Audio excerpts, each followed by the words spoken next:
الحمدللہ وحدہ والصلاة والسلام علی من لا نبی بعدہ محمد وآلہ واصحابہ اجمعین اما بعد۔ ناظرین اکرام، امید ہے کہ آپ حضرات بخیر ہوں گے۔ آج ایک سوال یہ آیا ہے، ایک بھائی صاحب نے سوال یہ کیا ہے کہ ہم اگر مسجد میں اس ٹائم پہنچے، یعنی فجر کے وقت اس ٹائم پر پہنچے کہ فجر کی نماز کھڑی ہو چکی تھی، تو آیا ہم سنت پڑھیں گے یا امام صاحب کے ساتھ میں فجر کی نماز میں شریک ہو جائیں گے؟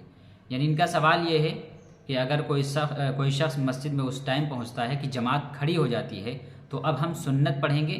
یا امام صاحب کے ساتھ میں شریک ہو جائیں گے؟ تو دیکھیے، اس کا جواب یہ ہے کہ آپ مسجد اس وقت پہنچے کہ جماعت کھڑی ہو چکی تھی، فجر کی نماز کھڑی ہو چکی تھی، تو اگر آپ کو یہ امید ہے کہ ہم 2 رکعت سنت پڑھ کے امام صاحب کے ساتھ میں قعدہ اخیرہ میں شریک ہو جائیں گے، تو پھر آپ سنت پڑھیے اور امام صاحب کے ساتھ میں شریک ہو جائیے۔ اور اگر آپ کو اس بات کا اندیشہ ہے کہ اگر ہم سنت پڑھنے لگے تو پھر ہماری مکمل نماز چلی جائے گی، جماعت میں شریک نہیں ہو پائیں گے، تو اس صورت میں آپ سنتیں اس وقت چھوڑ دیں، امام صاحب کے ساتھ میں فرض نماز میں شریک ہو جائیں، اور سنتوں کی قضا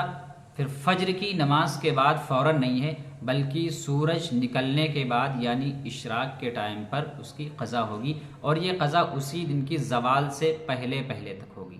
تو پہلی صورت یہ ہو گئی کہ آپ اس وقت پہنچے جب جماعت کھڑی ہو چکی تھی، فجر کی نماز کھڑی ہو چکی تھی۔ اگر آپ کو یہ امید ہو کہ آپ سنتیں پڑھ کے امام صاحب کے ساتھ میں قعدہ اخیرہ میں شریک ہو جائیں گے، تو آپ پہلے سنتیں پڑھ لیجئے، اس کے بعد امام صاحب کے ساتھ میں شریک ہو جائیے۔ اور اگر آپ کو یہ اندیشہ ہو کہ اگر ہم سنت پڑھنے لگے تو ہماری نماز نکل جائے گی، امام صاحب کے ساتھ میں شرکت ہم نہیں کر پائیں گے، تو پھر آپ سنتیں چھوڑ دیجئے، اس ٹائم آپ امام صاحب کے ساتھ میں شریک ہو جائیے، اور ان سنتوں کی قضا سورج نکلنے کے بعد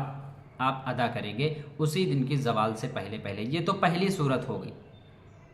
لیکن آپ تھوڑا تفصیل سے سنیں۔ ایک صورت یہ بھی ہو سکتی ہے کہ آپ نماز میں اس ٹائم پہنچے کہ فجر کی نماز ہو چکی تھی، امام صاحب نماز پڑھا چکے تھے، آپ ایسے وقت میں پہنچے اور آپ نے ٹائم دیکھا کہ ٹائم تو بہت کم ہے، اور اگر ٹائم اتنا کم ہو کہ آپ 2 ہی رکعت پڑھ سکتے ہیں،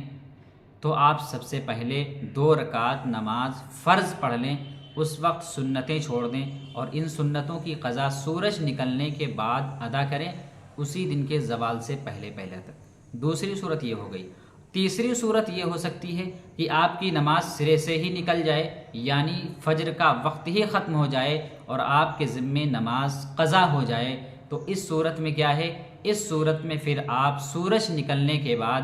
فرض نماز کی بھی قضا کریں، سنت نماز کی بھی قضا کریں، یعنی پہلے 2 رکعت نماز سنت پڑھ لیں، اس کے بعد 2 رکعت نماز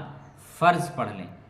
اگر آپ زوال سے پہلے اسی دن کی زوال سے پہلے پڑھ رہے ہیں، تو پھر 2 رکعت نماز سنت پڑھیں گے پہلے، اس کے بعد 2 رکعت نماز فرض پڑھیں گے۔ لیکن زوال کا وقت بھی ہو گیا، زوال کا وقت ختم ہو گیا، اس کے بعد آپ فجر کی نماز قضا کر رہے ہیں، تو ایسی صورت میں صرف 2 رکعت نماز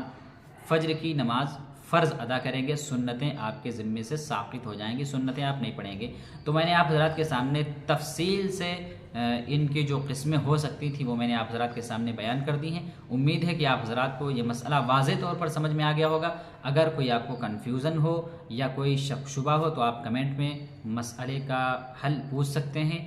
اور اگر آپ ہمارے چینل پہ پہلی مرتبہ آئے ہوں تو ہمارے چینل کو سبسکرائب بھی کر لیں، اور ویڈیو کو دوست و احباب کے ساتھ شیئر بھی کریں تاکہ دوسروں کو بھی اس ویڈیو سے فائدہ حاصل ہو۔ السلام علیکم ورحمۃ اللہ وبرکاتہ۔